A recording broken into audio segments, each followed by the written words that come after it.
Good morning students. ఈ మోడల్లో questions అనేవి ప్రతి కాంపిటేటివ్ ఎగ్జామ్స్లో ఇవ్వడం జరుగుతుంది. ఈ క్వశ్చన్ అనేది త్వరగా చేయాలంటే ఏం చేయాలి? ఇప్పుడు మనము ఏం చేయాలంటే ఈ 1/5 తీసుకోవాలి. 1/5లో 1, 5 తీసుకున్నాం.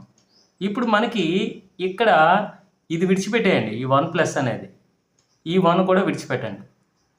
ఇప్పుడు ఈ బ్రాకెట్లో ఉన్నదాని వాల్యూ కనుక్కోవాలంటే ఫస్ట్ ఏం చేయాలంటే ఈ 1/5 లాస్ట్ ఫ్రాక్షన్ తీసుకున్నాం. 1, 5 తీసుకున్న తర్వాత ఇది +4, ఇది +3, ఇది +2, +4 +3 +2 ఇలా వేసుకోవాలి. వేసిన తర్వాత 5 4 జా 20, 20కి ఈ ముందున్న 1 కలిపితే 21. మరలా ఈ 2 మల్టిప్లై చేయండి. 3 1 జా 3, 3 2 జా 6.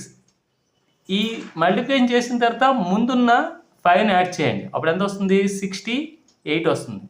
మరి ఈ 2 కూడా మల్టిప్లై చేయండి. 68ని 2తో మల్టిప్లై చేయండి. 2 8 జా 16, 1 2 6 జా 12 13, అంటే 136 వచ్చింది. ఈ 2 మల్టిప్లై చేస్తే ఆ ముందునున్న 21 కూడా యాడ్ చేయండి. యాడ్ చేస్తే 157 వచ్చింది. అంటే ఇది 157. అంటే ఈ బ్రాకెట్లో ఉన్న దాని వాల్యూ ఎంత అంటే 157/68 అనమాట.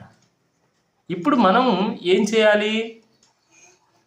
వీటన్నిటి వాల్యూస్ ఇందులో సబ్స్టిట్యూట్ చేద్దాం. ఏ విధంగా? దట్ ఈక్వల్ టు 1 E1 అనమాట, ప్లస్ 1 E1 అనమాట, బై దీని అంతటి వాల్యూ ఎంత వచ్చింది? 157/68 వచ్చింది. ఓకే, ఇప్పుడు ఈ 1 ప్లస్ 157/68 అనేది ఉల్టా అవుతుంది, 68/157 అవుతుంది. దట్ ఈక్వల్ టు డినామినేటర్లో 157 ఉంటుంది. ఇప్పుడు ఈ 2 యాడ్ చేసి న్యూమరేటర్లోకి వస్తుంది. అంటే 15 12 1 యాడ్ చేస్తే 225/157 ఈజ్ అవర్ ఆన్సర్. ఓకే.